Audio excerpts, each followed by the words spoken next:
I got Wayne and Nathaniel joining me on the podcast. Thank you so much for jumping on, y'all. Deeply appreciate it. Thank you. Anytime, man. Anytime. So this is a paradigm between the future of NITO and like the beginning. I'm not going to call it the past, Wayne, or saying that you're the past or whatever, but you're at the foundation, and Nathaniel, you're leading the charge into the future. Obviously, Wayne, you're still very involved. So why don't we go into that? You know, what's the origin story of NITO? Where are y'all heading in the future? Yeah, go ahead, run with that. Give you a quick rundown. So it's a semi-long story. I'll try to make it short because Nathaniel tells me that I talk too much. And talk too long.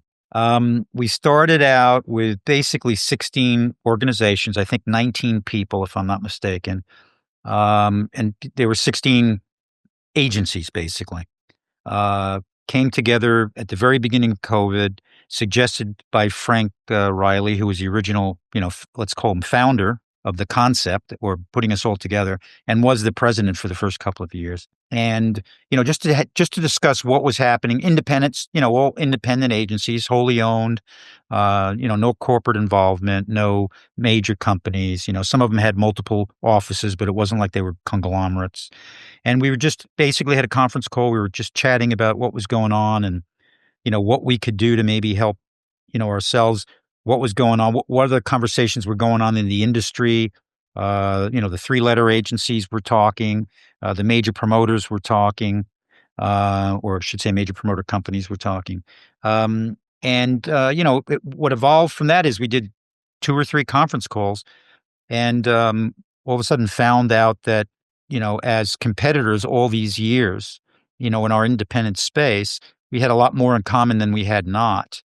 And even though we were competitors, we had a goal or at least, something to work for together to help save our butts and our companies. So we decided that we would form an organization. And that was in April 5 years ago. This is actually our 5th year anniversary year. And by June, we were organized. We had sought out help from a law firm that did nonprofits, and we filed for a nonprofit status. We set up a corporation, a 501(c)(3), 6, not 3, so that we could lobby. Because one of the things we decided we were going to have to do, which we had no idea how to do, was to be talking to people and try to come up with some financing to help our sector out, the independent sector. At the same time, NIVA was organizing, which more people know about because they're much larger. They're about 1,600 members.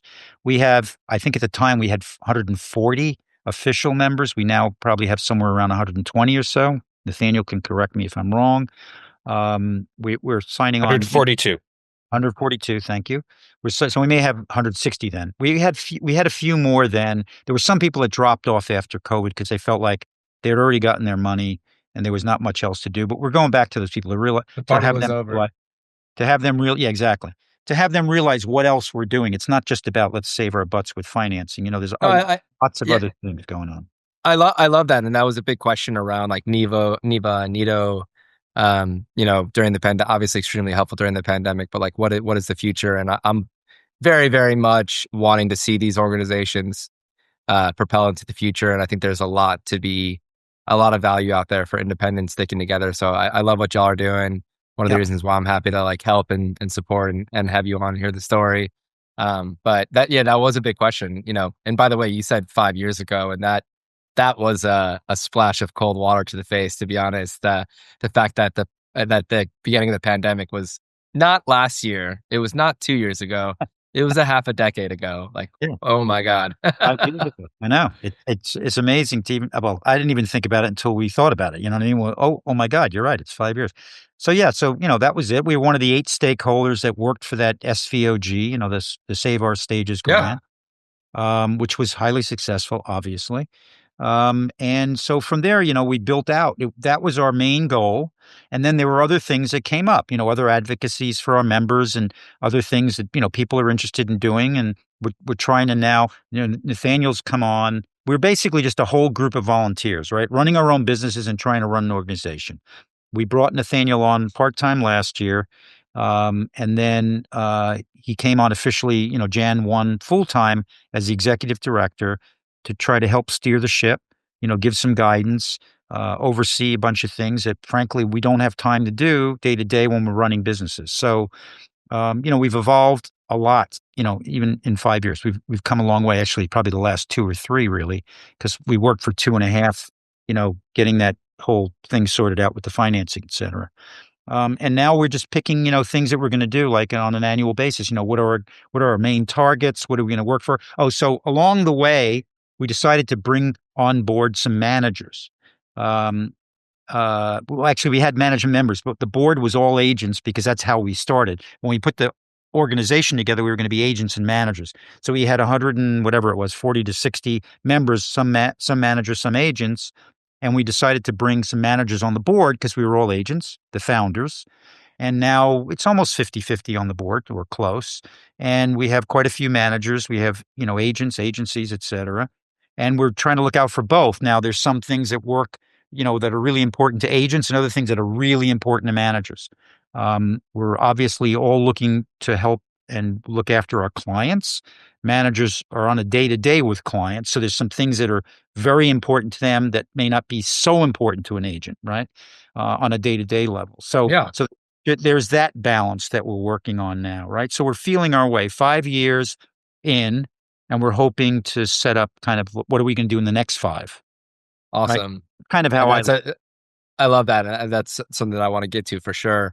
Yeah. What's the breakdown between managers and agents? Just kind of high level. Yeah. It's Of just, the well, 142. on the company side, it's almost 50-50 in Okay. terms of, the actual number of members. But management companies are usually smaller. There's a lot of more Mhm. mom and pop operations of just, one person maybe has 2 or 3 clients. And so in terms of the actual split of like people at companies, there's more people that work at agencies and people work in management companies for now. Got it.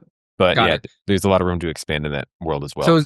So, so to be clear, is that 142 companies or is that 142 total people? 142 member companies. All of Oh, our cool. members Cool. are the companies themselves. We're also organizational, which means, if, Red Light signs up, all Red Light members are technically members. Mhm. Same with, if any company that signs up, all of your staff and employees are all members of NITO as well. They all get the same benefits, which is something that also, was kind of important in the founding and how our dues structured was. We have, a pretty low entry level because we wanted to make sure that, these mom and pop companies that, were, out there could access all the same benefits of everyone else and also access the network that we built of, of these really big independent companies like a Frank Riley, for instance. They access the same benefits. They also access the people there too. And so we wanted to make sure that it was an easy point of entrance and also allowed people to grow in the organization as well.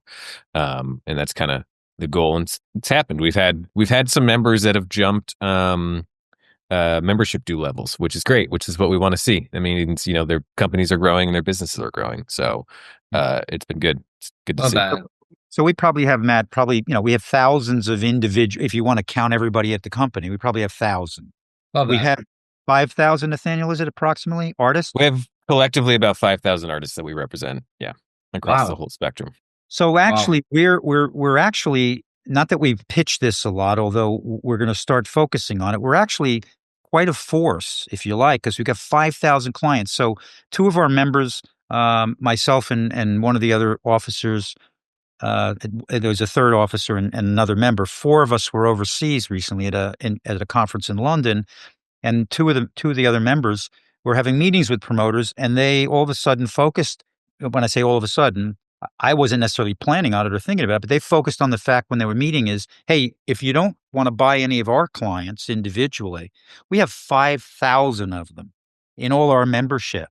So bring your requests to us. If you're interested, if you're a festival and you're looking to fill your bill and you need some other talent, we have 5,000 or over prospective clients for you. So that becomes a whole other, dynamic, honestly. Okay? It's not like we're one company, but we're an Right. organization of multiple companies. I love that. Yeah. Interesting. And I think, Matt, this kind of addresses kind of like the future question. One Yeah, of please. our one of our board members, he said something that really resonated with me, which is essentially, we're shifting the paradigm and we're teaching people in this industry how to work collectively together. I think that's the big that's one of the big differences between like us and a Neva, for instance. I mean, if you're a venue in the outskirts of Chicago, you're not really competing with someone in Des Moines, or you're not really competing with someone in Austin. Like, you might actually even block book together. You might route tours together. You might do all these things collectively to help each other out that was happening before even Neva existed. But I mean, the thing with NITO is our members technically are, we're all competing for kind of these same slots on festivals. We're competing for all these same slots at different, sometimes we might be really mad because they're 2 holds ahead of us and we want that date. Like, that does exist. But the reality is, if we can actually kind of set aside some of that and realize that there's a big umbrella of issues that we're kind of all facing together, and that together we can kind of work on these things collectively, it it creates a world where our businesses can all function easier. Our clients can thrive better. We're sharing resources and we're sharing information that, a giant mega company might have, but a bunch of small independents might not have access to. But we're providing that. We're trying to, close those gaps. And so that's something that I think is kind of amazing about this. And it's something that really came out of the pandemic. I think if you look at, 10 years ago, there weren't as many people that were in this space, in this advocacy space, in this, trade organization space, and this collective space that were working together on these issues. And, if you want to look at some silver linings, this brought a lot of people together that wouldn't have been together before. And this is not only in the advocacy space, where I think there's probably 4 or 5 new groups that are popping up and like, have a seat at the table and actually being able to shift policy in ways that didn't happen before. And there's more voices that weren't around before. And so now, you always think about that. It's like, how do all these laws get made? Why did they make this dumb law? They clearly don't understand the industry. Then you realize you're in the room with them. Like, they don't understand the industry. How could they understand the industry? They like live in Washington, or they're from, Des Moines, Iowa. They don't understand this stuff. And so you actually get in there, you explain some things to them. And it's about having voices. It's about having voices from the industry explaining this. And it really helps move the needle a lot. And it's not just the advocacy space. It really is just, this community we're building. I think the stories that I like the most are just people saying like, I might have emailed that person a bunch of times, but I never seen them in person. All of a sudden I'm in the same room with them. I'm on Zoom call with them. Like, I'm actually exchanging emails with them afterwards. We're doing business together now. It's bringing people together. I mean, we have members that are co-booking clients together. That probably never would have happened. I don't know, Wayne. You've been around a lot longer than I have. It's happened once or twice over a whole lot of years, but it was it was actually I just bring that up in the thing. That's a good one. It actually happened in one of the cases that 2 of the agents worked at the same agency together. They booked a client together. Then one of them left and went to a different agency. So they co-booked the client. One did East, one did West, because they were the original agents of the act.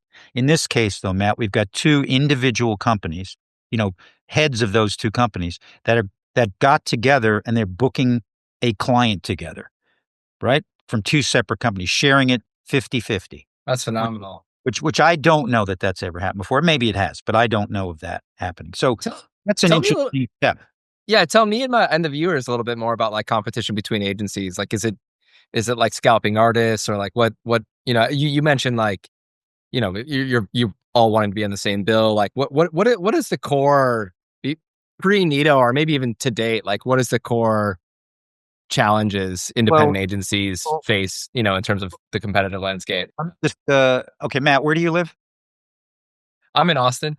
Okay, you're in Austin, Texas. So I don't know if it really applies, but it probably does. Okay, so anybody who's living in any city in any part of the country, and you got your car and you're going downtown, you want to get to a restaurant, you want to get a parking spot.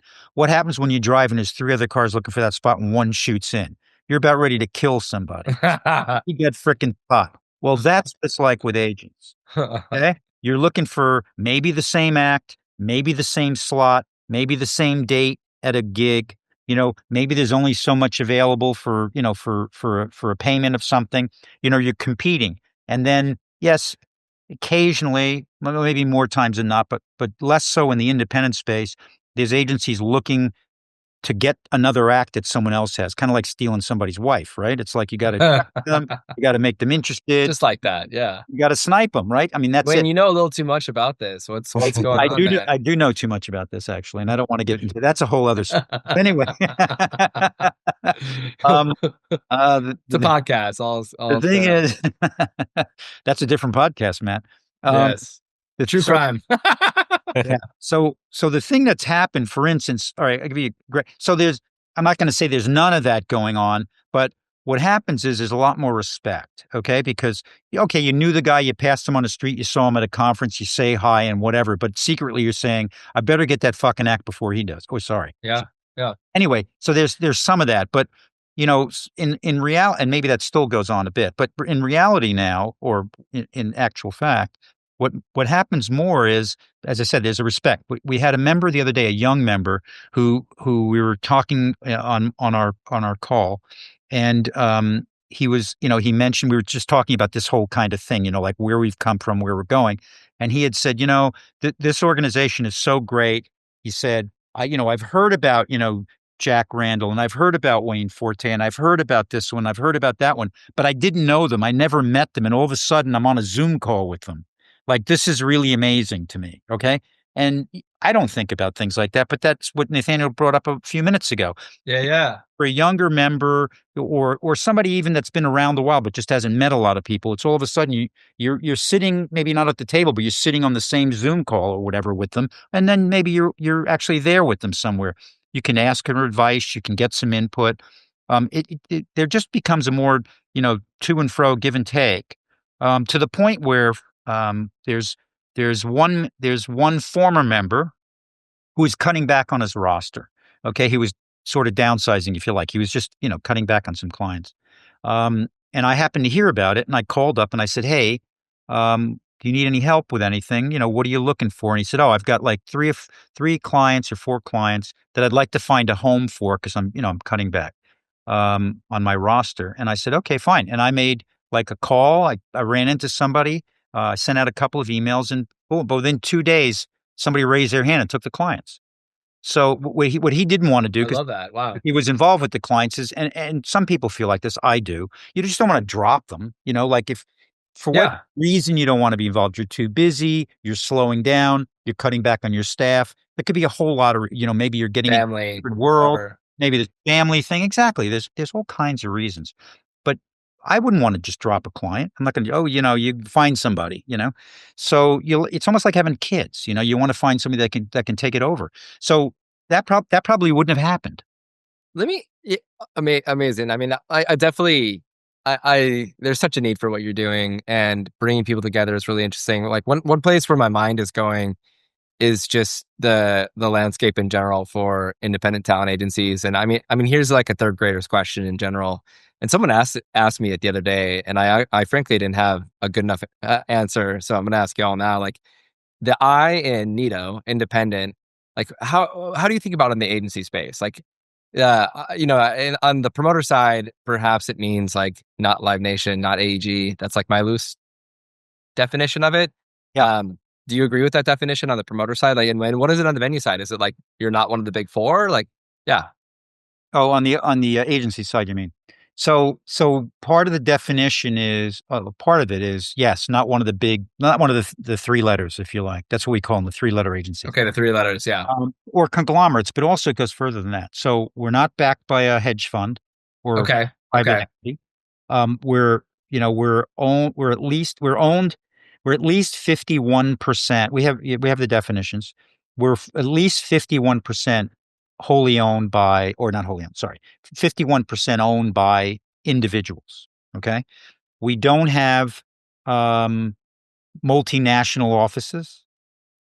Okay. And we're not part of a conglomerate or directed by one. So we're not under any one of those umbrellas, so to speak.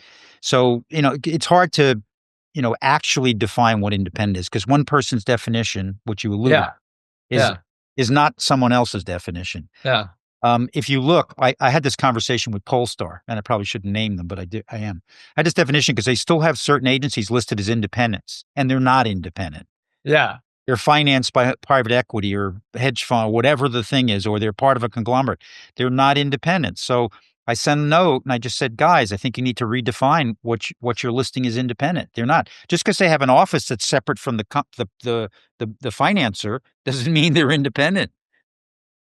So there's the structural side of independent, which is interesting. It's like you're not, you're not like, what do you think the spirit of being independent is?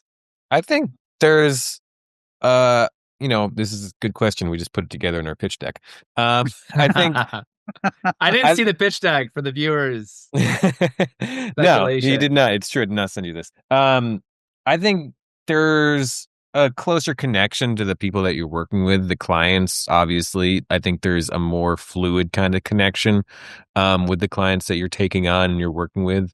I think, I don't want to say we care more, but I mean, from our own pitch, I'll say that we care more. I think there is an element of, you really have to understand that you're taking on someone's livelihood, that you're not, like Wayne said, you're not just going to drop them because this, that, or the other thing is not working out. If you worked with someone for a long time, you're not just going to be like, sorry, I'm closing my shop, go find you another person. You're going to look after them in a way that you wouldn't necessarily.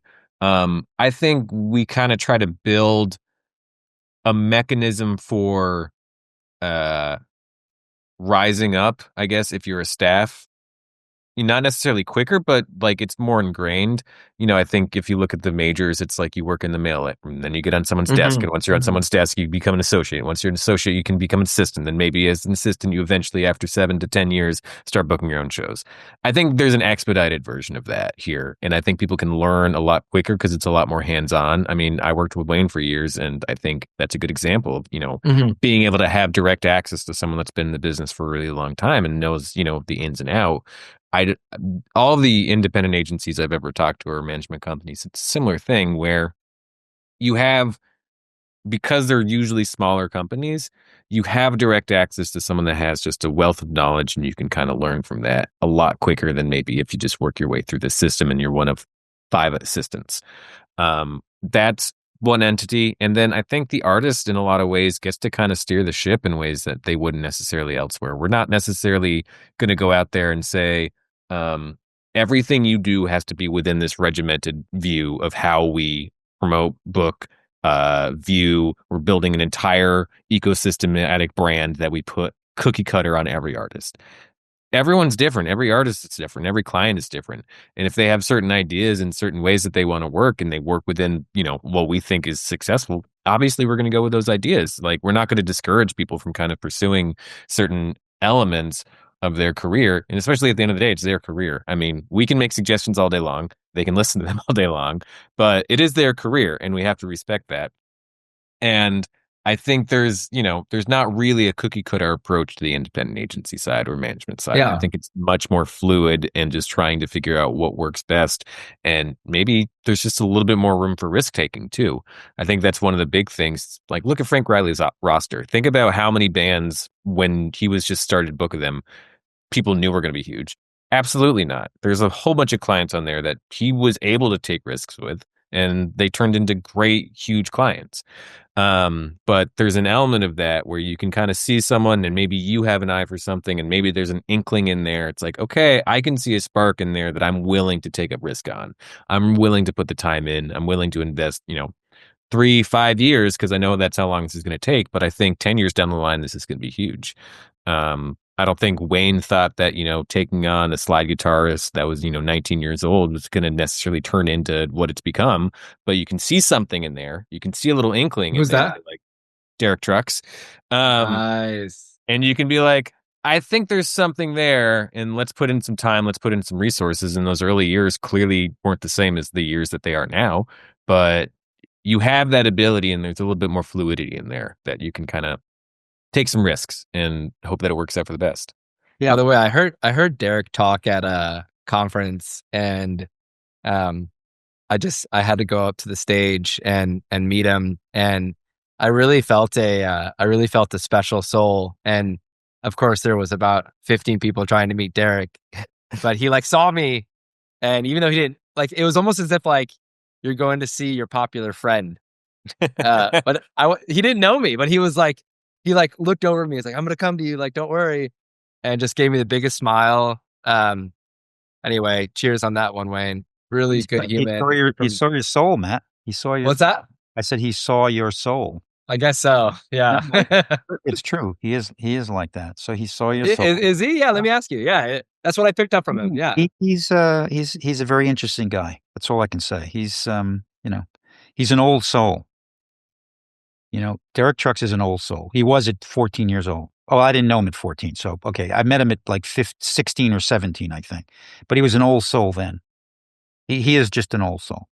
So did you know he would be what he was at 15, 16? I'm not going to pretend to say that I knew that he was going to be that then, but I thought it was interesting what he was doing at that time. And he seemed way ahead of the curve for sure.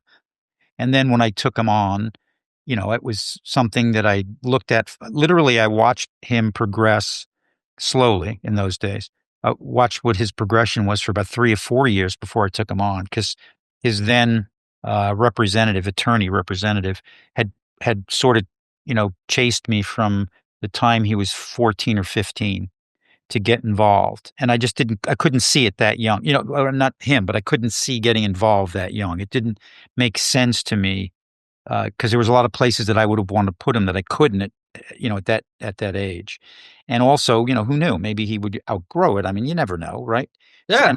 And I didn't know him. College. Yeah. I didn't know him then. I just, heard, and I saw some videos and whatever. But I just followed it, and I said that to him. I said that to the attorney. I just said, keep in touch. I'm glad to help. I'm happy to help you out if you need help.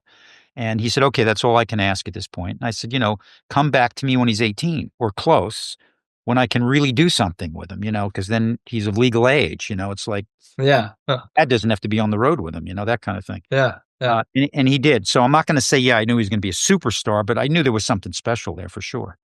Cool. And then it was a matter of just playing it out. But honestly, playing off of what Nathaniel said, or jumping off from his point, one of the things I can say about independent, and that's not to say you can't do this in a major agency, but it's much more difficult.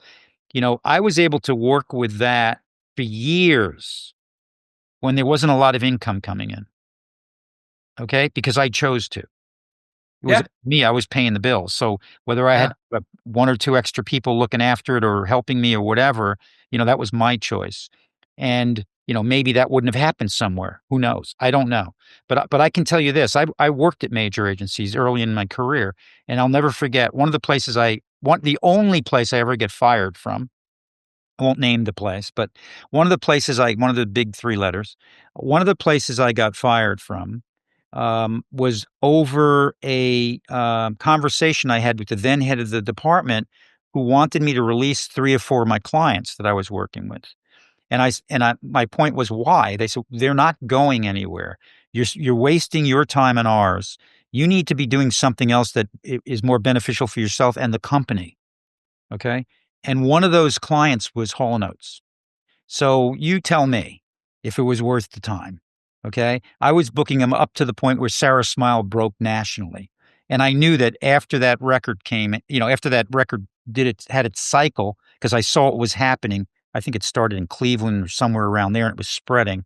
I had a feeling that this thing was going to explode. I wasn't the first agent. I was a second agent that was involved with them. But I had been booking them for a while, and I knew they would explode. So, that was my goal. And there were 2 or 3 other clients that were, one of them aren't together anymore, but they were also on the same thing. They were on the edge of the mountain, and they were on their way up. And, they ended up breaking up in the end, but they were still, at the time, they were setting trends. And, but I fought for it. I fought for it, and I got fired because I didn't believe that they should be released.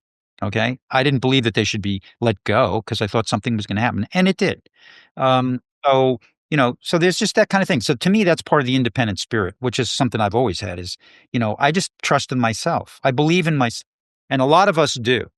Okay. Of the independence. We believe in ourselves, or we wouldn't be doing what we're doing.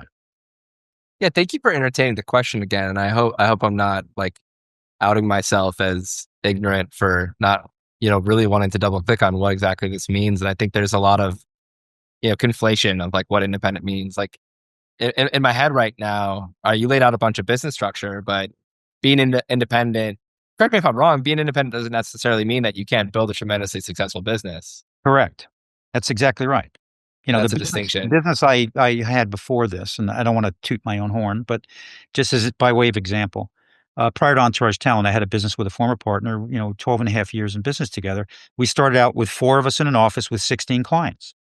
And, by the time I left the company, we probably had 40, 50, or 60 clients. I don't remember the exact count, well, actually, maybe a few more than that, because I think I had about 40 that I had helped bring into the company, and 25 I was directly booking myself at the time. We ended up with 3 offices, one in London, one in LA, one in New York. Multiple, we had, I don't know, 30, staff members. So we probably had 100 clients by then. And we had a pretty high turnover. We had at one point and my former partner was the one that brought it up to me. At one, I wasn't even focused on it, frankly. I was just doing my thing. I had my head down. I was doing my thing. And he came in and he said, "Do you realize that in this last year we had more arenas and stadium shows than any other agency in the business?" And to me, we were just a small frickin' agency, you know, that happened to have 3 offices, right? I didn't focus on anything. And when I looked at it, I realized, wow, we did. We just had a great run for a few years where the clients that we were working on just all started happening at one time. And then all of us, and I'm talking, we were small potatoes compared to, whoever they were at the time. ICM, William Morris, Sure. ATI, Premier Talent. Some of these places don't exist anymore, Yeah. et cetera. And, for us to have that It's an kind of evolving landscape. This always is, huh? yeah, well, exactly. So my point being is you can have a big business and still be independent. Wayne, does consolidation disqualify you as independent? No, it It depends doesn't. on what kind of consolidation. I think if you're going into the corporate world, like, if you're going to be Sure. joint ventured with a public company, which we were in my other business eventually. So technically we weren't, well, it was 50-50. So I guess we could debate it. Was it independent? Was it not? I felt like Yeah. we still were, but we were joint ventured with a public company. So Yeah. it did the Live Nation thing before Live Nation or whatever, SFX or whatever, all that business. We did we did that in the 80s. I still considered us independent, but I guess maybe technically we weren't. But also it depends on how you run your business. So that was more like we had partners, but they weren't involved day to day. They wanted to get involved with us because they wanted to be able to do other things for themselves in the sponsorship world. And they wanted help. They wanted access. Okay. So one of the things one of our partners did was he set up a sponsorship for him in London at the premier venue in London with their logo on the frickin' front door, right? For an annual sponsorship deal. They wanted that access. They wanted access. They were a Canadian company, so they wanted some things happening in Canada. They wanted an office in Toronto. They wanted to get involved in other areas of the business. So they had to start somewhere. So that's what they wanted. They didn't want to run our business. So it's still debatable whether we were towards the end. I left, probably 3 or 4 years into that deal and set up Entourage. Whether we were independent, but we still had the independent spirit. We still operated. I love that. Yeah. Why do you suppose? Why do you suppose the biggest companies in the world aren't independent? Like, I guess just again, outing myself as ignorant to ask sometimes kids ask the best questions, so let me just put my kid at. Well, in their Yeah. in their view, maybe they were. Like if a company like a WME isn't a public company, or they're not, financed by a major bank or something like that. Are they independent or Yeah. corporate? Well, I guess you could call them independent, but really it's a corporation. And what Nathaniel was saying, and I'm not speaking down, I'm just using him as an example. Of course. Yeah. Nathaniel was saying, there's good things these companies do. no, absolutely. Yeah, So, yeah. but their structure does, it doesn't lend itself to independent, because it's like you work in a mailroom for 2 years, you then Right. on somebody's desk for 2 years, you then have to be an assistant for 5 years, and then you're an agent. So, not that that's wrong. That's just the way they want to do business. So, how many people are coming up that don't want to do that end up having to leave and go to another place or set up their own business because they feel like they can do it? I mean, just by way of an example, a guy named like David Geffen started in the mailroom. I don't even think it was before my time at William Morris. I spent some time there myself. And he wasn't even really an agent. He was signing clients. Yeah. He ended up being one of the, biggest guys and most successful in the music business. So it's not like you have to follow that formula if you're independent and you're proving yourself. Right. Yeah. One thing that stood out from like this, very broad definition, and I do think one way you can arrive at what it means to be independent is you listed all the things: private equity backed, multi-country conglomerate. That's a tell, or associated with the big three. That's a tell. I get the sense that it is more of a spiritual identity than anything. Anyway, I just frankly lost what I was going to say. You were talking about the mailroom. Oh crap, I lost it. But anyway, Yes, it's really it's a cross between a spirit and then the other little points that I brought up, the definition, whatever, however you want to define it, but it's a cross between two, right? If you have to go to a board, Wayne, I'm just getting so lost in your stories, francly, that I'm like, you're oh, I have something that I have to say, like in a positive way, in a very, part of doing this podcast is that I get the op to connect with you and I have seen each other at 100 conferences now, and man, you got some incredible stories and a beautiful perspective of the industry over a lot of years. So, thank you. Anyway, yeah. Matt, I remember what I was going to say. Okay, so one of the things about this spiritual identity that you brought up, I think when you get into a really big business flow, it's KPI driven, it's OKRs, it's what is every second of the day I'm doing to hit that short-term goal, or if it's not the short-term goal, what's the long-term goal this is going after? And taking on a 15-year-old lap steel guitar player, I think that's how you put it, it kind of goes against the grain of that. That's more passion driven. And I talk about this a lot with my friends that are not in the music industry, and I think one way to understand the music industry as a whole is it's very passion driven. And whether it's artists deciding to grind like hell to like bring music, but then even venues, like a group of buddies or brothers that like start a music venue and do something crazy. Oftentimes they start as artists, frankly. A lot of agents start as artists. And there's a lot of just passion based things. And then, perhaps that's a breaking point of, away from when one company is independent or is not. It becomes more of a business than a passion based activity. And some of these more passion based decisions, like working with artists that you really can't see the future with just because you really like them, perhaps goes away when you're in a more kind of corporate environment. Yeah, I was going to say that I think it's difficult to truly define what is independent and what's not, because that's what we're uncovering here. Yeah, you're an independent operator, or you think you are, or you want to be, and you go out and you borrow the money from the bank. Are you independent? Yes. If you get it from a hedge fund, are you independent? Maybe. Yeah. If you're totally backed by them, you don't have to worry about anything. Are you totally independent? I don't know. So it's partly the spirit, it's partly that business organization.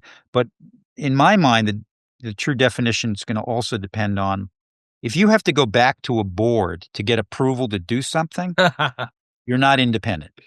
Okay, independence to me has got to be you decide you want to do something and you do it. So when I was at William Morris, I don't want to keep telling stories all the time because Nathaniel hates it. But no, when I was at William Morris, I felt I was independent. Why? Because I did what I wanted to do. And when I got called out on it, I just go up to them and I say, "What'd you hire me for?" Seriously. And then they'd go, "Bah, bah, bah, you got to do this." And I'd go, "Yeah, but you didn't hire me to do that. You didn't hire me to wear a jacket and tie every day. I'm wearing sneakers and jeans. I'm sorry. But you wanted me to sign those acts. That's what I got to wear to sign those acts. And this is going back, years at William Morris. They don't do that anymore. But, I'm going to make this trip. Well, you can't do it. You got to get it approved. Well, you hired me to sign acts. If I can't go and sign acts, then why am I here? I mean, I literally had those conversations. So to me, I was operating under an umbrella as an independent in a way, because I kind of did what I wanted to do. That. Not totally, but kind of. Because you still had to follow certain rules at the company. But look, it's a spiritual definition that has some guidelines, and it's quite interesting. Yeah. I think you'll also find a lot of people in the independent world used to work at another agency and they didn't like that structure, so they started their own thing. And then probably artists too, Yes. Well, I think the interesting thing about the artist element, Matt, is what you'll have sometimes, and I've talked to a lot of members where this is a story. Like, an independent agency or an independent management company might be going after an artist for saying, like, doing the pitch, trying to get in the sign, all this thing. So like, no, actually we're gonna go with, one of the three letters. And then the three letter signs them, they're like, all right, great, we're gonna like do something super, splashy, this first tour, we're going to put you on this big opening slot. You're going to get a whole nice tour. It's going to be great. And they're like, awesome, cool. And then that's it. They forget about them. They don't do anything for another year or two. They're sitting around. They're like, hey, what's going on? They're like, oh, yeah. We're giving them the workaround or whatever. And then they eventually leave. They go back to the independent agency that was pitching them the first time. They're like, well, this just happened. They're like, yeah, that happens sometimes. But, come with us. We're going to, do a little bit more of a focused attention. And like, you can get lost in these systems. I mean, you look at the size of the rosters for, some of these larger companies, and they're massive. And it's easy to get lost, especially if like your main point of contact is like an associate of a major, like you're not necessarily in the major fold. And until you reach a certain level of income bringing in, like there's only so much people are going to really, care about you. But again, going back to kind of the independent system, you're going to be a focus. You're going to be a part of it. And also, I feel like a lot of people on our side are just willing to have the hard conversations with people sometimes. You're like, this isn't working. There are reasons that this isn't working necessarily. These are the reasons that we think it isn't working. We're happy to keep on working with you under like maybe a new set or like a refocus and have that kind of effort instead of just saying, all right, you're done. This isn't working. But, you won't get lost if you're over here. I think that's the big point is just, you come to a company that's might be hugely successful, might be kind of a, still large amount of employees, but the mindset and the passion is still artist focused, it's not profit focused. I mean, everyone's trying to make a profit, obviously, but at the end of the day, we make profit based on how much our artists are succeeding. Yeah. And so that's kind of the driven mindset behind it all. Yeah. Interesting. I'm curious to hear about how much NITO on the NITO level y'all talk about consolidation or is NITO is part of NITO and a part of the independent spirit battling the forces of consolidation. And I've had at Prism, I've had a interesting view of consolidation both on the promoter side and the agency side. And everyone talks about agency on the consolidation on the promoter side. It's kind of more obvious, it's like you have a couple companies at the top that are doing the consolidation. Then you have this really clean layer, this like really clean kind of non-consolidation layer. And, consolidation on the agency side is more spread out by a higher number. Like there's not two, there's there's probably 10 or 15 companies that I've counted that are consolidating. But I actually would make the case that there's more consolidation on the agency side in total. There's not the one or two you can point to, but at that top layer, there's more consolidation. I mean, do you agree with that? Like, I guess I'm just trying to get you to see, to say your perspective on consolidation. So, do you agree with that view on the agency side? Like, what is the narrative of consolidation on the agency side? Is being independent, is NITO fighting against those forces? Long story short. Yeah. A lot in there, but you'll roll with it. I don't think we're fighting against it necessarily. I think the independent spirit in and of itself, as we discussed before, lends more to each of these individual companies and entrepreneurs operating the way they've been operating. Not that anyone's fighting it, but perhaps more easily said that they're not necessarily all considering it, right? Maybe a few are, or maybe they've thought of it. I've thought of it myself. I know a couple of companies that have been talking about it. Now, consolidation in and of itself is not a negative thing. There's a lot of things to be said for that.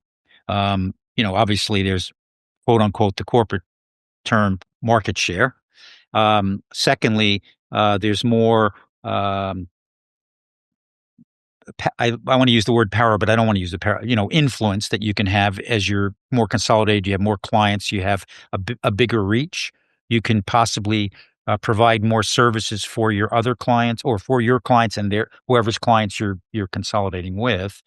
What NITO is, I think, partially, is we've kind of, by having NITO, by having these people coming together during a time of crisis, we've created a scenario where you can put consolidation on the shelf for the moment because we're a group and we're operating in a consolidated way. Maybe not every single hour of the day, but as I said to you earlier, decentralized, yeah. I can pick up the phone and call somebody if I need to work on something. If I feel like I need assistance or if I want to do something with somebody, if we need some information, and there's a lot of exchange of information that goes on. There's a lot of mentoring without it being called that. I've had umpteen conversations with various members about different things, which honestly is kind of, if they were working for me, I'd be mentoring them. You know what I mean? Yeah. Um, Yeah. and so I'm helping them along. I That is want a to, curiosity of mine is NITO okay, so there's a perception amongst, this is what I've heard from some of my friends that are agents. There's a perception amongst artists, and I don't think this is a controversial thing to say, but that if you land with three letters, there's these network effects, there's connections, there's strings that can be pulled. And a lot of times artists realize, hey, you end up with a person, you were working with a person before, and turns out the grind's not all that much different when you have a different email address. So some of that is noise, I would say. But there's got to be some benefit to working with one of the three letters. Like what's the signal and what's the noise? Like what's the perception and what's the signal and what's the noise of like the benefits of working with the bigger agencies, and therefore like the challenges that smaller independents have in this landscape where they are competing with the agencies, and is NITO filling any of those gaps? Does the question make sense? yeah, totally makes total sense. I mean, in I can't answer it all in total, probably to the satisfaction that you'd like to have, but I can partially answer it for you because I don't know all the ins and outs. I But I know Daniel said before, is an important factor, which is, and what you said too, Matt, as well, part of what you said. And that is, you realize when you go from here to there that you're still working with a person. Maybe it's two people because it's a bigger company, so they got a team. What one of the pitches is, we got a team working on. There's three or four of us, but okay. But how many clients do they have? Probably three times or four times what any one of our guys have individually, right? So, and our members are kind of all teams in and of themselves. Okay, Frank's got the biggest team or one of the biggest ones because he's got a lot more people working for him. But all of us have teams. Okay, maybe I'm one of the smaller ones, or there's an independent guy that's probably the smallest. But the fact of the matter is, it's who you've got working for you, what their passion is, what they're able to deliver, like who do they know, what can they do? So on the surface, you'll say, well, but they have more clients. They have the availability. They can get me to more festivals. They can get me to more this. They can get me film. They can get me TV. Yeah, but what's the list look like? There's 1,000 clients. Where are you on that list? Are you 900 or are you top 20? Like where are you? Because the reality is they can't deliver for all of them. It's impossible. It's absolutely impossible. So, and it's the same, and I'm not talking down on it. There are positive reasons for being there. There are, there maybe you have that one client who is actually going to be involved in films, like they can be. They were you know, Broadway stars as a kid or something, right? They did some modeling, whatever. So there's that possibility. Or maybe it's a pop act and it's a matter of all those things that go along with that, right? In today's world, sponsorships and, all kinds of things, right? That starts to get outside the norm. Now, so maybe that's the place to go for that. I don't know, but in reality, it always comes down to the same thing. It's the same thing with managers, frankly. You can always argue, well, but they've got the biggest clients, so they've got the most clout. Right. But will they use it? Can they use it? How important are you to them? I had this artist say this to me the other day, which is really interesting.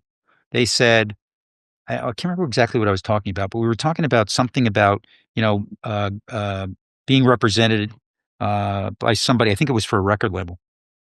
Oh, yeah, it was. It was actually a record label. And we were talking about that. And it was a manager, actually. And they said, this reminds me of the story of such and such a client that I have. I went to meet with this such and so and so record label. I don't want to name names. And we went up there and they brought all the freaking guns out. We met all the major people. They sat at the table. They gave us a great fucking pitch. 3 years later, we left the label. Nothing ever happened. Why? Because they had 300 fucking acts. I mean, what priority? Who's the person working for you? Who's your representative? Not just your manager, but who's your ally there, your rabbi, whatever, who's your representative there? Who's going to really work for you? That's part of the key wherever you work. Now, there may be a time that you need to make a move for some certain reason, but I can name, 3 or 4 acts over the years that I had that left to go to a big 3-letter agency because they were going to get a film deal or they were going to get a soundtrack, and they're still waiting for them. And they went to 3 different agencies after that. I'm not saying they're bad. I'm just saying you have to do what you really think is right for your career individually, or a manager, has to do for Can their. I can, And can an artist? Is there a ceiling? Okay, so there's the lure of getting the film deal. Let's set that aside. Is there a ceiling in not going with William Morris? Or excuse me, I'm not supposed to name don't name names. WME. Is there a ceiling with going with one of the 3 letters? Yeah. With not going with one of the 3 letters, like specifically as a musician and staying with an independent agency. I think there's plenty of artists that are on the collective rosters of NITO that are playing stadiums or arenas. Amazing. And like, so there's stadium acts and an abundance of stadium acts, and there's stadium and arena acts in NITO for sure. Oh, that's incredible. Yeah. And I think, at that point you ask the questions like, well, how much higher are you going to get? Like, where is the ceiling at that point? I think to kind of get back to your question though, Matt. Yeah, can't you get a movie deal and still stay with your music you could. agent? Yeah, why like, isn't that just kind of a annoying way to do business anyway? Hey, come give me your music business and then you'll get the movie deal. It's like, just give me the movie deal if I'm being ignorant here or naive. No, you're not. And that's exactly what should be said. But what happens is it's the bait and switch. So it's like, I'll get you the movie deal, but you got to bring all your business here. Well, if you're really interested in me in films, then take me for film. Right. I would ask the same question, but no, because they want it all. There's a scarcity to all of this, though, Matt, and I think that's the important thing to recognize. Like, you're a creator, you're an artist, you look at the landscape, you understand that, like, making it this far is unbelievably difficult. Yeah. And, like, you think, okay, I think I can make it a little bit further. How am I going to do that? And so, like, yeah, you're looking at the landscape, and you're like, well, these are the massive people that are able to do it for everyone, so maybe I'll benefit from this. But it is just really because at the end of the day, like, there's only so many people that are going to make it to so many levels, and people, they might want that for themselves. And so they're going to do whatever they can. I think one of the biggest things that I think about, and this is like for a lot of people in the beginning of their career too, like I'll have friends, I'll have like, friends of friends, all these different people that are like, getting in the business or have been in the business for a while, but they ask the question, it's like, essentially what they're asking is, how can I skip the line? How can I get like further ahead in my career than I am right now? And how can like someone like you do that for me? When the reality is like, you usually can't. You can't. Yeah. You just have to put in the work, and you have to get to a point where you are doing the business, or you are making the music, or you're doing the songs like that are attracting a big enough audience to get you to the place that you want to be. It's really, really hard to skip the line unless you're, let's just say you're coming from a very famous family and they're just going to put you somewhere.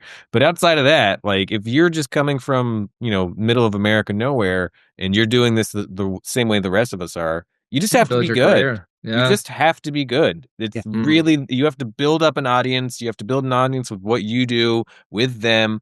And like, you can look the last couple of years. I mean, I think Chaperone's a great example of someone that was literally working small clubs, independent, and like just built up an audience, went crazy, blew up. That can happen, but it's like there really is no getting from point A to point C. You still have to go through B. Yeah. And I think like the allure is really kind of, I think, not to say that, like the idea is that these 3. I cut you off, please. Well, I don't want to say it in a negative way, but I guess I will. Like, you can prey on someone's hopes and desires and dreams. Like, you can take that. You can see that someone wants to get, like, that person is hoping to do all these other things. And you can basically say, yeah, we'll be able to do that for you, but you have to bring all your business over here. Yeah. Well, and I think it's different. Something that's coming through for me, which is a slight variation of what you said, is no agency on the planet can hand you stardom. You'd have to already have it in there. Like, you can't, or maybe you build it with them and you hit it when you're with them. But is that do you agree with my statement there that like no agency can hand you stardom, I guess, is what this boils down to? It's really, the ones that that happens to, what Nathaniel was talking about as far as like skipping the line. That's 1 in 1,000. There's 1 in 1,000 that skip the fucking line, right? Most of them, when you dig down, you find out they've actually been working for a while, or they were in a group, or they grew up as a kid performing. Like, there's something there already that it just didn't wait. And it only appears like they skipped the line. They didn't Yeah. actually skip the line. They've been working their ass off for the past 15 years, and suddenly they blew up overnight. But the reality is they've been doing this forever. Well, here's an impossible question to answer. I'm going to ask it anyway. What let's set aside agents falsely claiming they can help you skip the line. What what is it about an artist that does hit that roller coaster? Is it yeah, I'm tempted to pontificate, but let me pass it to you. What is it about? I I think most people that have something, you can see it. There's very few times that I've like seen an act where I'm like they have something that other people don't. And they usually do. It's usually just as simple as that. Not to like do the cliche, but there's always usually something in there. Some unique Either they're talent. Yeah. either just like straight up talent of like you see them and you've seen 1,000 shows in your life and like you're paying attention for this, or they're working harder, or they just want it more. But there's always a little bit of something in there that just separates them because Yeah. um Could they be it could be talent, it could be energy, it could be Mm, mm, look. I signed a client years mhm. ago literally on the look. I looked at it and I went, "These kids are gonna be stars." They got the fucking look together. I hadn't even heard a track yet, okay? I mean, I haven't done that often, but I did it this one time, Really? and then I listened to the music and I thought, "Wow, that's pretty good." I let someone else listen to it, and they were, like, over the moon about it, right? They were like it was a woman, that actually was this woman who was my assistant. So I realized immediately or, there soon thereafter, they're gonna appeal to women, I guess, because she got it much quicker musically than I did, but I thought the look was fucking off the charts, right? And, but so I'm just saying, jumping off of where Nathaniel's coming from is there's gotta be something. Mhm. There's something. They're not just up there and it's like, you know, like the next guy. They're singing a song, it's kinda nice, they look okay, the music's pretty good, you know what I mean? It's that's rarely is that gonna happen, unless somebody comes in and redresses them or gives them a whole stage show or writes the music for them, right, that particular, artist or band or whatever. They're gonna have something. So it's talent, energy, look, like something has to kinda jump out, or at least for me. And I've signed act with I've signed acts with energy that I don't even know if they have talent. You know what I mean? The talent, Yeah. the energy. Yeah. I looked at it and I went, "This is awesome." Know if they can play for real, but this is awesome. I think too, Matt, like the important thing is also to focus on like musicians can also make this a part of their life. Like it doesn't have to be every ounce of income that you have is coming from playing live or this, that, or the other thing. Like you can have a very successful career and, play 40 dates a year or 20 dates a year to like your specific fans. Mm, You don't have to turn into a super mega star. You can do yeah. other things. There can be other elements. Like this can be part of your life. And I think that's a lot of people can also focus on that too. It's just being like, this has to be absolutely everything that I do. Mhm. And this is the only way I can bring in money for myself and my family when it doesn't have to be that way. And I think some people want it to be that way, and that's just the way it is. But Yeah. I'm just like, I think, people look at careers even, and like the reality too is like, if you can sell out 500 seats a night, and you can do that for a career, that's a good career. That's a very good, way to make a living. And some people will look at it and be like, if I'm not playing, 5,000 capacity venues or I'm not, selling out Madison Square Garden, I really haven't made it. It's like there are different levels of reaching, stardom or success. And it doesn't all have to be like one box. And I think that's another important thing for just folks to think about, artists to think about is, it shouldn't just be the highest highs. And I think that's part of the problem that we face in this business, especially when we're doing advocacy work, is like you see Beyonce, you see Taylor Swift, and you're like, musicians are all making it big. Right.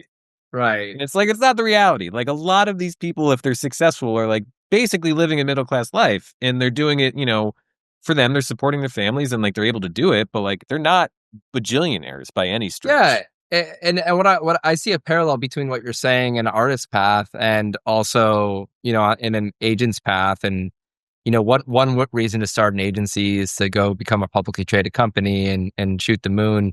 Another one is just to be wildly profitable and have 20 artists you really like and a few people, And I also see a parallel in my side of the world. Like half my foot is in the music industry, half my foot is in like, I guess, general tech startups. And I've been having this kind of existential search around, yeah, like when you start out, like you see the Facebook stories, which are equivalent to like chaperones or whatever, and Instagram, and but then there's this whole world of like running a cool company that's profitable and healthy. That's also, super interesting. So let me ask you a couple of fastball questions. How much of your, if you're to look at the NITO audience, how much is of your job is finding new artists versus growing the artists you're working with? Is it 50-50? I would say, yeah, for me. I would say for me, I mean, I can't speak for all of the members. Some of the members are out there more looking for new acts, but a lot of them, again, jumping off of what Nathaniel was just talking about, a lot of our members are running businesses, living a comfortable life, I think, hopefully. Some of them are probably struggling a little bit if they're starting out or have smaller businesses. But, they're going to grow hopefully to, being able to be comfortable and make a living. Some of them are probably looking to be superstars and maybe sell out. And, what you were just talking about, Matt, I don't know. None of them have sort of voiced that, but we don't speak to every member all the time. But, I think, and what we're doing is trying to, again, set up a platform where we could help and assist and be able to, take care of some issues, focus on issues, help each other. And, so for the most part, they're looking after their clients. Okay. So maybe for some of them, it's 75-25 or 80-20 even, right? Looking after the clients and signing new ones. Because I think a lot of our members aren't necessarily out on the street signing all the time. They're really dug in helping their clients, which is also a little bit different than the biggies. That's what Right? I was going to ask. Yeah. Letters are like, get out there and sign, especially when you're an It's assistant. like always kind of like No, it's swapping part of out the this. bottom and Yeah, yeah. sales pitch. You're going to be an agent. You're going to sign acts. You got to get out there. You got to. I mean, I remember the Don't be conversation. satisfied with the 10 you have. What if one leaves? You got to Exactly. have four in the Got to be hopper. out in clubs every night. You got to find the new talent. We got to keep churning it over. Yeah. Also, Interesting. Matt, though, I think it's important, distinguish between agents and managers in this world too. Yeah. Managers will take 4 clients on, and that's all they can do because they're working on every aspect of their careers. Agents are just worried about booking shows. We also are worried about the other aspects of their careers, but I mean, the primary focus is making sure that tours are happening, booking shows, making sure that, money's coming in, all that. But a manager can only take on so many. I think, one of the big problems sometimes is there's a lot of artists out there and agents want managers for them. There's not enough managers because they can't take on another client. Even if they want to, the capacity limitations are just very real. They just are working on so much. I've never had to book a flight for an artist at any point in my career as an agent, and I'm very grateful for that. Managers have to do that stuff every single day. It's, They really are day carrying in, a day out. huge load, Yeah. managers. They Yeah. are. They're carrying a very huge load, and it's It's impressive. it's very impressive. We have one manager in particular that is one of our members that she was telling me stories about booking, rebooking, rebooking, and rebooking flights for one client that either kept missing the plane Oh no. or showing up late or Sounds whatever. like my cousin. And I certainly wouldn't want to do that. As Nathaniel says, I definitely don't want to do any of that. Yeah, good God. And like, Yeah. we were looking, when we did that ticket study, like the breakdown of how much money is actually going to the artist.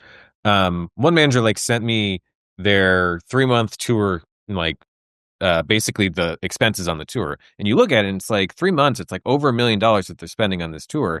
And then you realize that manager pretty much had to make all of that happen. They had to get that entire budget set up. They had to make sure that everything was lining up. They had to make sure that the trucking company was there and the sound company was there and that the production's there. And they have to get everything that's supposed to happen on that $1 million tour to make sure it functions properly, which is a crazy endeavor, which is also why they're not going to bring on a super amount of clients and they're not out there at the clubs every night looking for new acts. I think a lot of them probably fear liking a new act more than they would like to admit, because if you like a new act, then you might actually want to go sign it. But Hey, yeah, quick. it's Oh, go ahead. Finish your no, thought, no, please. that was all I was saying. No, quick time check. How are y'all doing on time? I've got at least 10-15 minutes left. Is that good for you? Yeah. 20? Yeah. Yeah. Fine for Okay. me. Well, one thing that you touched on that I want to make sure I covered, I mean, Oh, wait. other half. Matt, I want to make one last comment. Sorry, Please. on the conversation we were just having. Yeah. So one of the things about a lot of our members, I can't say all of them, well, maybe not even a lot of them, but many of them, I should say. Many of our members, agent members, operate in a more, which differs a lot from the most of the majors, right? Most, whatever the three letters, whatever you want to call them, even the ones that aren't three letters that are actually two words or whatever. But the major agencies, is that a lot of them act in a more managerial capacity. They're agents, but they're always concerned about what's going on. And I know some of them, I know personally talking to some of them because it's a lot what I do. Whether whether the clients have managers or not, I'm still looking out for certain things. I try not to overbook, even if it's a great deal, overbook them on mileage, or I'm cognizant of the fact of what we were just talking about, that they may have to fly the gig and there's got to be enough time to do that. And there's got to be a day off if it's too far. Like generally, an agent's job, when somebody asks me what's really the job of an agent, I mean, honestly, the job of an agent is just supposed to be secure work. Make deals, secure work, secure employment. We're employment agents. I mean, literally, we're highfalutin, sexy, supposedly employment agents. That's all we are, right? But they look, and that's the thing about, again, the more independents. They're looking. I mean, there's some of them, I know, me included, that have clients without managers. So we're not necessarily doing that day-to-day stuff. Mhm. We're not booking flights and doing all the rest of that stuff, thank God. But we're doing a lot of other stuff to pick it up. And I have clients that have like managers, one manager with no staff. So my staff is almost their staff because they'll call or email, can you get this? Can you do this for me? You know what I mean? Because they don't have anybody. They don't even have an assistant. Yeah, Those people. fascinating. So we're dealing on a little more of a micro level. It's very much more personal. All right. I'm not to say that any of the people at the big three letters and two words or whatever companies don't do. Maybe there are some doing that, but for the most part, they don't. Their job is to go Yeah. out now. Let's just book them, book them, book them, book them. And that's their job because that's an agent Mhm. job, frankly. Get offers, pass them on, get dates approved. Right. Right. Well, and that's a great segue into my next question. I did want to talk about your counterpart, like your relationships with promoters and your perspective over there. And is there a an interest for independent agencies to work with independent promoters? Do you not have a preference and you don't care to go and you'll go into a Live Nation room just as happily as you will an independent room?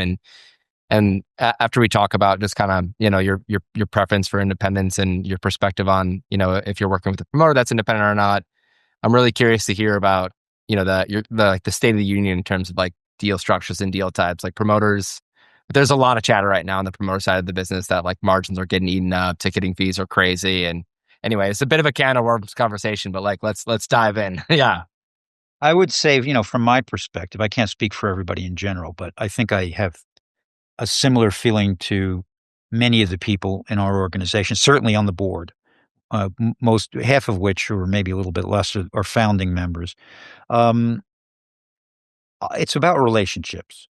So the way I can best answer it is I deal with the people, you know, not all the time necessarily, because I do deal with a lot of different people. It's my job too. People make offers, you got to pass them on to the client. That's again part of our job.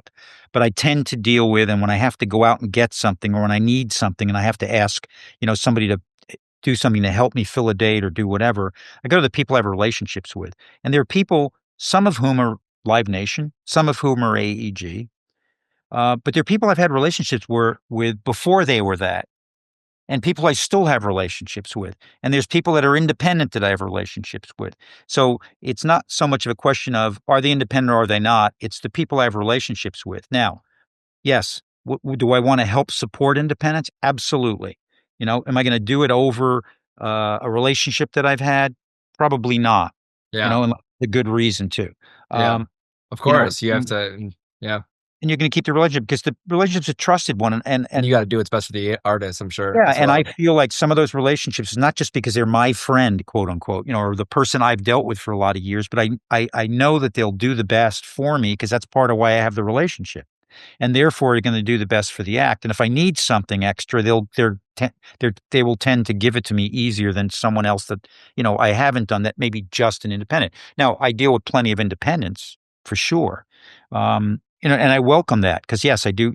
As NITO, we'd like to support independence as well, but not we're not going to support them to the detriment of the artist.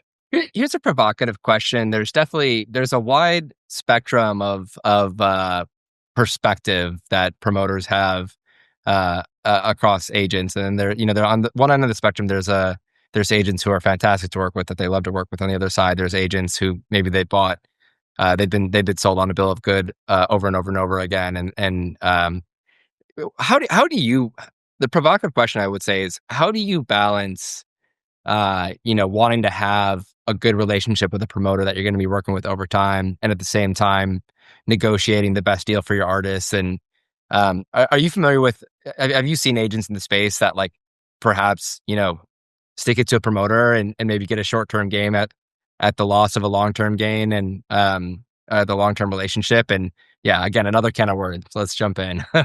That's a very loaded question with many parts. Yes.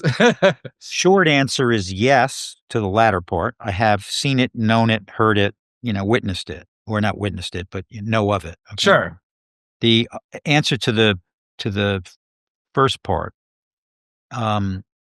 is that if you have the relationship, okay, let me back up. You have to, first of all, you have to define getting the best deal and defining what's best for the act. Okay. Now, again, we don't make that decision because we're the agents, but you have to present it to the manager and or the client if there is no manager. And I try to present all sides. So it could be that the best deal is not in the best interest of the act. Okay. Or the seeming best deal is not in the best interest of the act. But at the same time, it's the act's choice at the end of the day, or the manager on behalf of the act. So if it's the most money they want, then that's what I have to do. In a case of a situation where I have to negotiate hard, it's a very difficult conversation to have. And I have had them over the years many times. And there's a couple of relationships that I had that I don't have anymore over the conversation, not because I was sticking it to anybody, but just telling them or explaining to them what the reality is. There's A and B over here offering this, and C offering this. And if you're not going to match that, you got to at least come somewhere. And it's a reality. I've got to present them all to the artist. That's my job. So if they're going to take that, that's up to them, not me.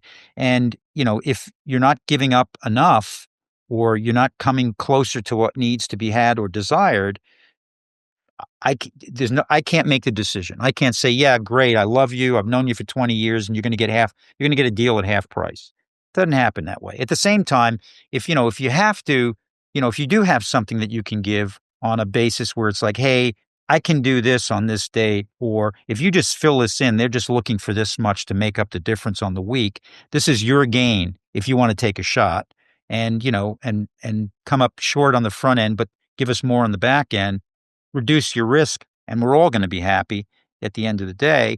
Who are you going to give that to? You're going to give that to somebody you have a really good relationship with, and you're going to say, hey, you can help me out with this because you've been involved with the artist for a long time. Can you do it? So there's that side. There's those two sides or three sides of it. It's sometimes the conversations are very difficult, Matt, but they have to be had because we do. At the end of the day, we represent the act. However, in representing the artist or the act or the individual,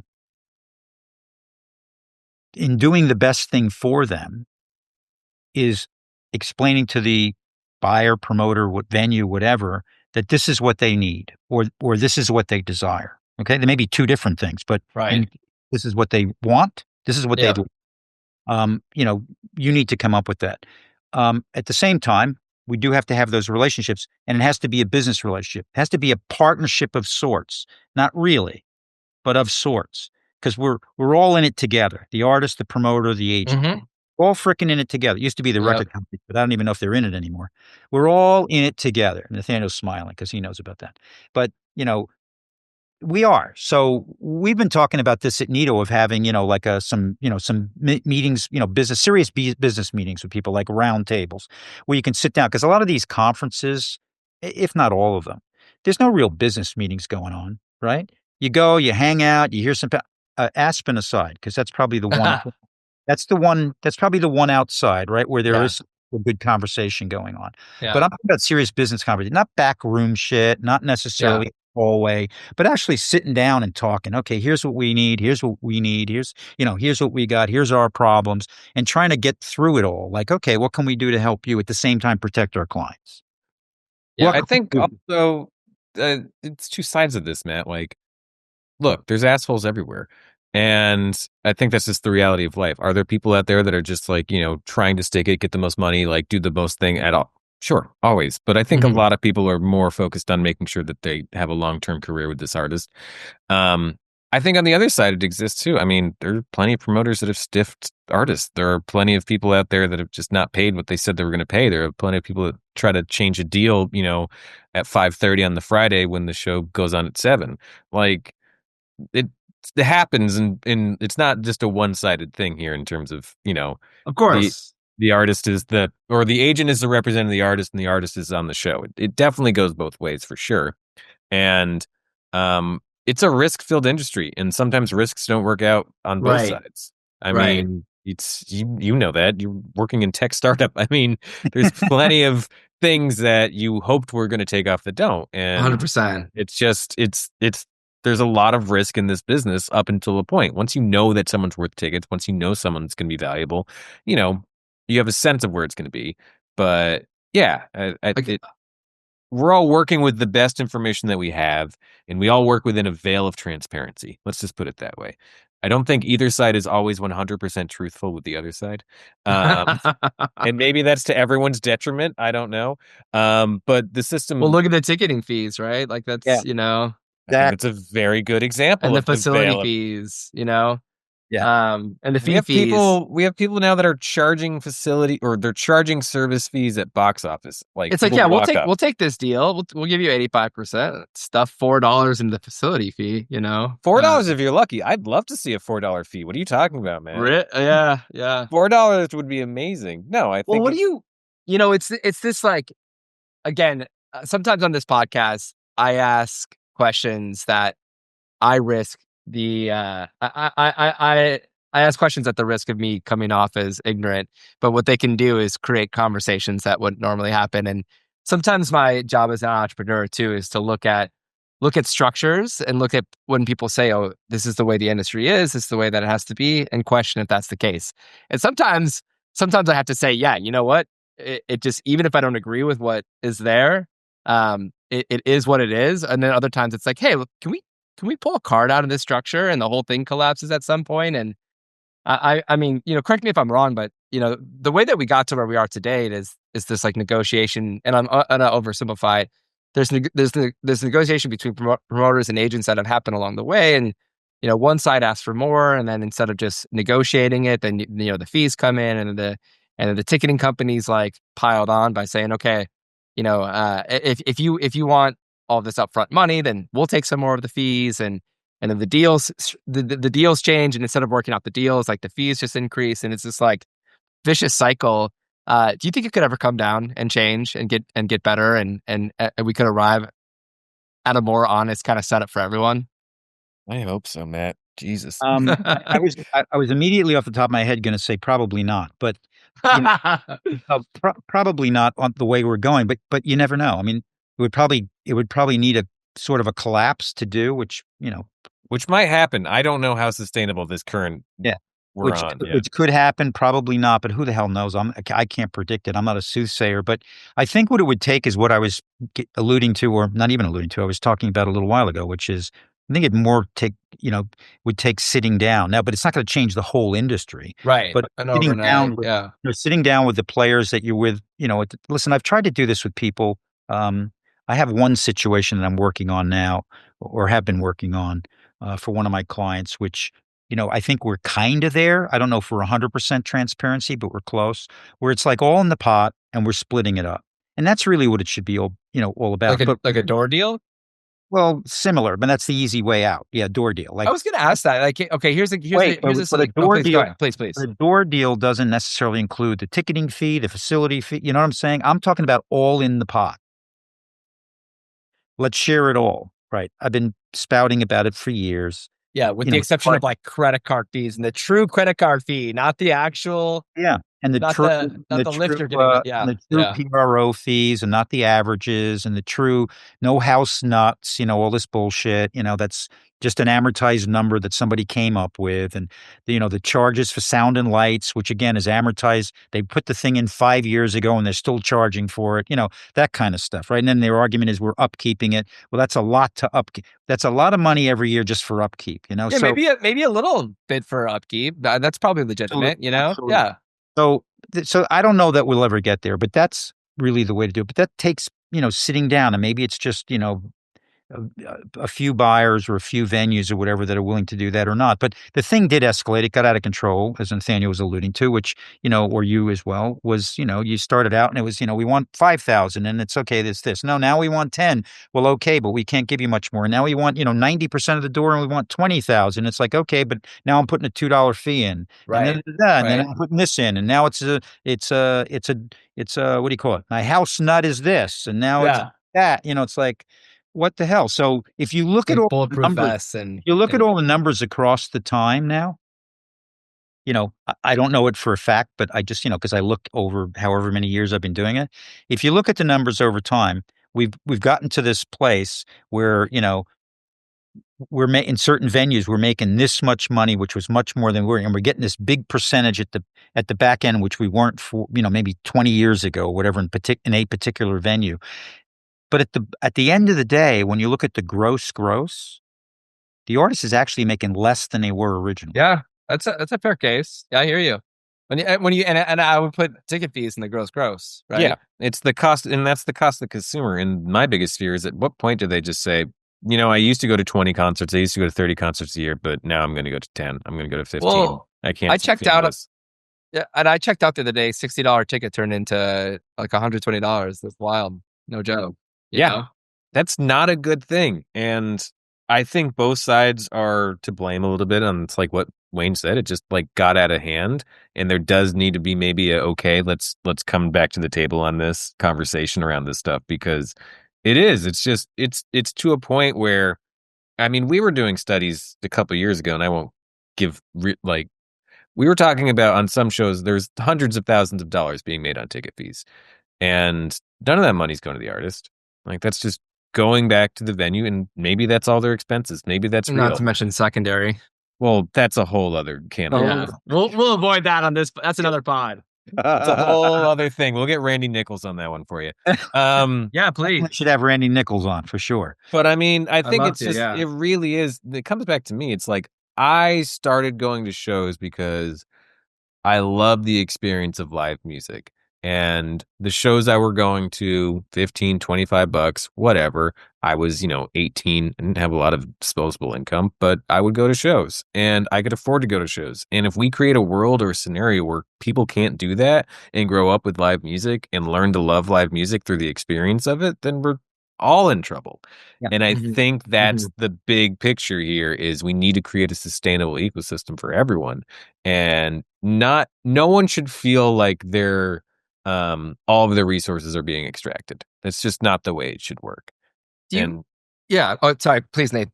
Finish your point. yeah, I think it's just, I think we just need to make sure that it's sustainable. It really is the whole point here. And it can't continue on the way that it's working right now. Yeah, or at least But- I don't know if we can definitely do it, but attempt to. There was a manager, friend of mine who's not a manager anymore, but he was a major manager, years ago. Had major rock acts, and I remember he was a former agent, became a manager, very smart, had a partner. They had, at the time, they had the biggest rock probably roster for management company probably in the business.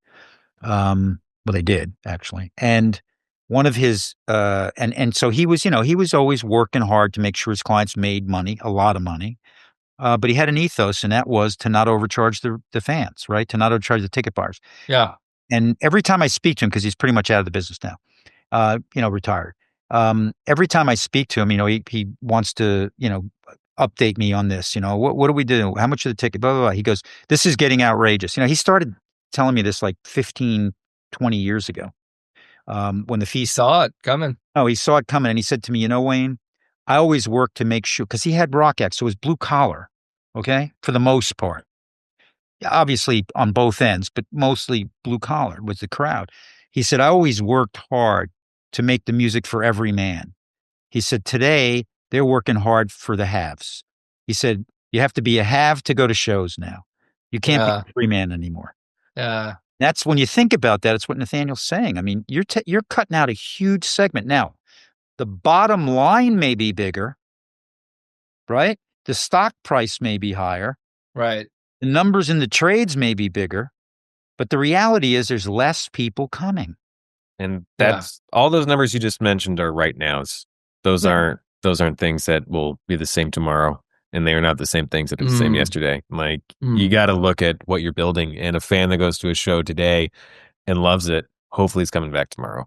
And Yeah. that's what you're trying to get in the room. And you can't base it on, I don't really want to name names, but I have to in a way. You can't base it on Beyonce, Taylor Swift, Yes. Metallica, okay? Because Yes. you're basing it on that, or any one of the major country acts that do stadium shows. When you're basing it on that, you're basically saying it's the difference of a concert, a regular show, concert, whatever, and the circus is in town. And I'm not Yeah. that in a negative way. I'm just saying it's or sorry, the what do you No, we get your analogy. There's this huge or thing happening. The Yeah. Olympics Yeah. is here, or World Cup is here. You're By the talking way, about I'd love to a go to the major event, circus. Yeah. your major event versus every day. Like you can't relate those two. Oh yeah, more people came. We sold out in 20 seconds. It doesn't matter. That's a major fucking event. It's 1 in 1,000, as you put it, as Yeah, also maybe 1 in 10,000 yeah, as well. One thing that I would be kicking myself not to come back to, I want to ask you this question and attempt to peel the onion back. Now, you made the point that a door deal is not a door deal. Let's set that aside. yep. If I were to make a case for what if everyone just went back to a true door deal, not the door deal where there's fees and all that, is that a solution that could cut through this? Or do you think with that it's that the promoters should carry a risk reward profile, or would it be better if everyone really just went all in on an equal risk and reward? Do you see the question? Like, is there good reason that it evolved beyond just everyone sharing in the risk? I obviously I know that some of it's based off of artists going on tours. Like there's a bare minimum that if they don't hit this, there's not gas to get to the next city and that type of thing. But yeah, again, like let me ask you that question. Like, do you think it's if we unwind this whole thing, do we at the center of this whole thing, does it land at the promoter still having a deal that bears some more of the risk, and as a result, some more of the reward, or would it be better just to go to a true risk split? Well, it would probably on the surface, it probably would make the most sense to go a true risk on everybody's part, right? Artist, promoter, et cetera. So So everyone's in on a true door deal. yeah. But however, what's going to happen there is, it's going to, the managers probably for the most part will fight on it. The business managers certainly will because they can't do projections. They don't know what Yeah. to earn. The risk for the artist is honestly much higher than the promoter on a regular basis. I'm not talking about a stadium show or a festival. I'm talking about regular everyday, you know, theater, club, ballroom, arenas. You're talking about a risk for an artist to have, even if it's only 10 people on the road or 7 people on the road and whatever, Right. you've got the hotels and the staff, the salaries, and they've got, the insurance and they've got the travel and, all that stuff. So they're starting out not knowing what the hell they're going to earn. Where's the money coming from? Right. The, the whole thing about having guarantees was so that the artist knows. Well, there's 2 reasons. One, so the artist knows or the manager can say to the artist, you're making enough to cover the cost. We're hitting the road. The second thing is for the artist and the agent to make Yeah. okay? For them to be paid, to know that what they're getting paid. So that's part of it too. So there's 3 entities there. The promoter on the other side, even with a door deal, he's taking some risk, although today it's minimal because before it was about buying radio time and newspaper ads and whatever. And probably back in the day, you had to pay for them. Interesting. Eventually became, and posters and whatever else. It eventually became a scenario where when they were doing multiple shows, more than 1 or 2 shows or 3 shows at a time, they weren't paying for it. They were delaying it 30 or 60 days, right? The Yeah. would invoice them or bill them or whatever. So they were actually doing all this. So when the pros going, oh, I'm paying all this money. Well, not really. You weren't paying until after the show played. So because they said, well, I have this huge risk. What's your risk? What did you really pay for? Your staff, which you have to have anyway. And you didn't pay for any of the ads because you don't have to pay for them up front anymore. They were all billed, for the most part. It's an interesting point that there's a more affordable way to kind of market a show, and you're not buying the billboards, the radio time. We've got social media, email lists, a lot of technology. But and the just to kind of be an advocate on the other side, there's the NIVA survey coming out, and the promoter is saying that they're feeling the squeeze more than ever, that their margins are thinner than ever. Their rent is going up way, and that's a risk, right? They've got property downtown, and some of them bought the dirt, others didn't. The ones that didn't are like, oof, God, it's a scary future for those that did not buy the dirt. So, that's probably their point back. But I think the important thing, though, I mean that, and this is one of the core problems with just music in general, is people don't want to think that the music that's being created isn't a part of a business as well. The reality is, it's not necessarily business. It's a passion. It's a beautiful thing. It's an amazing, but in order for it to happen, the artist has to put food on the table. They have to survive. Yeah. They have to live. So, I mean, you're talking about all this risk and you're putting it on the promoter side, but the reality is, like, if you're I'm just offering that perspective. No, I know, but I'm just saying the only risk. Generally, people are thinking that all of the risk falls on the promoter, but it's just the amount to start up. I couldn't agree with you more. I mean, again, like, some of it is like, can you get to the next town with the gas, right? Exactly. Like, and I think people want to, like, if you want to make $1 million as an artist, you probably have to bring in 6 or 7 on the road. Like, it's just, it's not like, I don't know if those are exact numbers, but they're probably not that far off. And Wayne could probably get in there earlier. But I mean, it's really, it's not as, a giant money making machine over here. And can we go to straight door deals? Sure. But I mean, what do you want the show to look like? If you want 4 people on stage with a guitar and amps, then sure, we could do that. Yeah. If you want lights, then okay, well, we got to think about this. If you want any element of production, if you want backstaging, if you want all these things, if you want 2 or 3 people to make it sound better than the sound guy's going to do in the night, because these people work every single day with them, like, all of these costs start to add up. And so it's like, what kind of show do you want to go to? And it's like, yeah, there are a lot of costs that kind of go into the artist being on the road that people never factor in. Yeah. And I mean, we were in a big meeting with a bunch of promoters, and they blatantly said, it's like, I honestly have no idea how much it costs for an artist to be on the road. Yeah. And I'm like, you've been in this business for 30 years. You've never asked that question. Yeah. And This is part of what I was getting at before. And I was saying Yeah. it would take sitting down at the table and really talking, because they really have no clue. Now, not that we have a major clue on their side, because I've got to go back for a minute, Matt, to what you said. And I want to put an exception. I was talking about a straight promoter renting a building. As far as venues, I see. owned and operated, you're absolutely right. There's a risk there, because they've got overhead, and they've got rent, and they've got whatever mortgage. They do have. There is risk there for sure. But as Nathaniel's saying, from the artist perspective, if you're playing 500 seats, which is smallish artist, okay, playing 500 seats a night, you're on the road with 7 people. It takes an artist on that level about 30 to 35 grand a week to break even. If they're going out for 6 or 8 weeks on tour, do the math. Okay. That's 4 times 70 is what? Almost $300,000. That's their risk.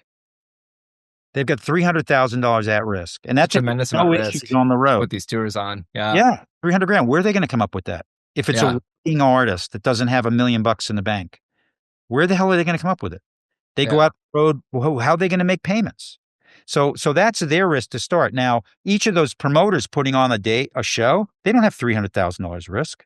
Even with a venue, they do, because they've got a major overhead. But they're open 4 or 5 nights a week, or 3 nights a week times 52 weeks. So on a 1-night basis, they're not close. Yeah. And artists can't just go out for 1 night with all of that. They've got to be on the road for a period of time. If they go out and do just 1 week, the numbers go up, because that 30 to 35 is amortized across the tour. Now, I know that because I have a few artists in that area, and I've had to ask them. This is where I get into the comment I made before about a lot of us independent agents or / managerial in thinking. I Yes. know how much does it cost, how many you got to row, blah, blah, blah. I want to know all that because if I'm out there making deals, I don't want to just blindly say I need this much a night. And if I negotiate, I got to know what I'm negotiating for. So, I've talked to a number of the artists. They're all in the same place, whether they're playing 300 or even up to 700 capacity, let's say. They're over, probably to 1,000. Their overhead's right in the same place. It's 25 to 35 or 40 Yeah. a week. And that's not with a bus. Well, and I think it That's goes driving in a back. fucking van. And why do you Yeah. think people get so upset about merch fees? I mean, I've seen plenty of tour expense sheets where it's like they made $50,000, it cost $50,000, and then you realize the only profit wasn't how much they sold in merch. And that's most of the acts on the road today are only making money on the merch. Wow. Wow. That's where they're making money. Well, most of the acts at a certain level. If once you reach a certain level, you're making money elsewhere. And again, just to offer a balancing force, like it's a great discussion. Obviously, I hit a good topic and like a passionate topic, and on my side, I have an interesting view of venues and promoters, and I've seen more and more, less and less kind of true promoters. Yep. In the last 8 years, frankly, from when I started Prism to now. And eventually, what they tell us is like, hey, we had to get a venue or die because, the margin just got so thin on us. And maybe they're not taking the risk that you're talking about, but they realize like, hey, the alcohol's, a lot of venues would counter that and say, oh, the alcohol sales, then it's the way that I make money. And Right. promoters weren't getting cut into it. So that's been my view of the industry is like a lot of the promoters have gotten, pushed into owning their own venue so that they could participate in the ancillary revenue. Yep. And I think like if we were to zoom out, and this is such a fun combo, thank you, and it needs to happen. I love. I gotta go in 5 though. I gotta jump. All right, yeah. Let me one thing and me too. So we peeled the onion back and we're like, all right, like if we went all the way down to risk, and I was the one who even offered. I'm like, is that even the best setup, or shouldn't it be such that the promoter, the other side of the business, takes some risk? And so it's like, all right, you peel it back, you go back to a door deal. And then you say, okay, well, door deal is not fair to the artist. So then you inch a little bit.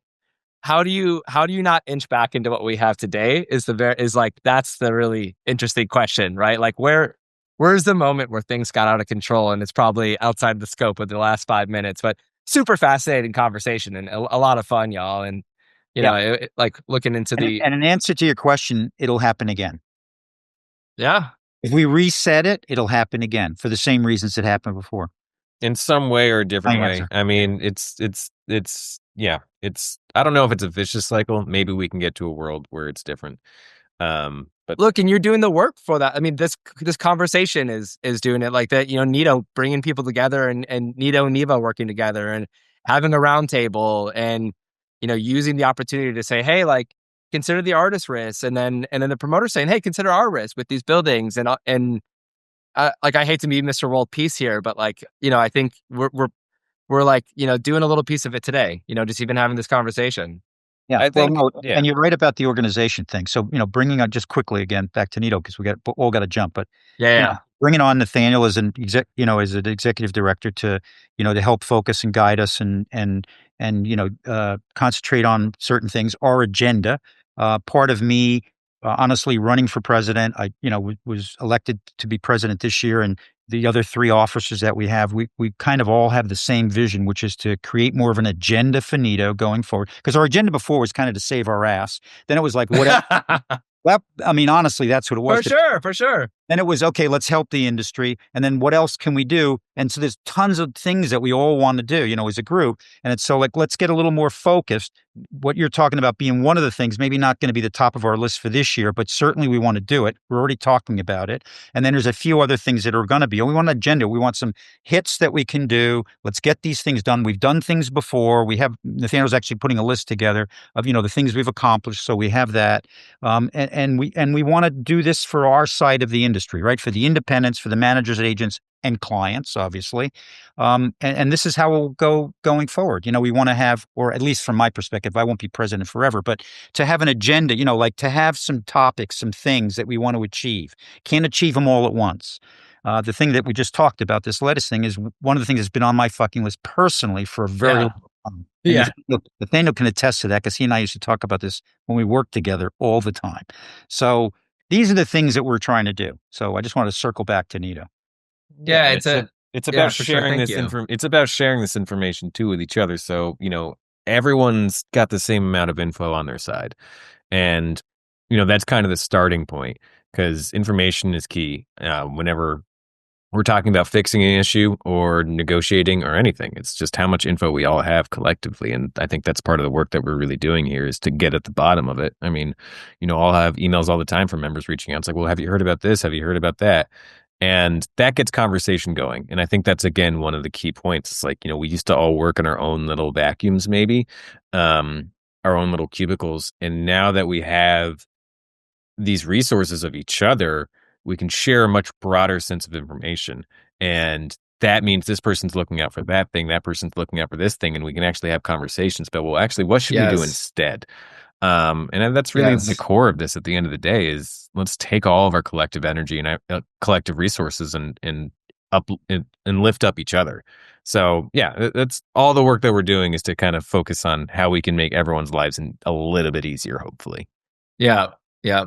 And something, let's wrap here, but something that's coming through is, I think what we were, uncovering there is, when I said, okay, what if we go back to everyone just equally sharing the risk? And the first assumption is like, oh, that's a door deal. But it's like, what is the real risk has always been the discussion. And like, what is that's not taking on the risk, because then you're not considering, the travel fees for the artists. And it's like, perhaps like the music industry is having that discussion on an epic scale, and like, God willing, we arrive at the first principle, here I am back on the world peace thing. There's a deal out there that's a true assessment of the risk. And perhaps, I think really good agents and really good promoters are trying to tap into that. They want to do good business, and I think that's something I'm optimistic for. And the work that y'all are doing, I think, is spirited in doing really good business. And doing good business is not just, not standing up for your perspective. So I appreciate y'all coming on here and sharing this. I've learned a lot. Great. Well, I appreciate the time, and I appreciate the Thanks the for having platform. us, man. So fun. Yeah, thanks, y'all. Thanks, man. Keep up the good work.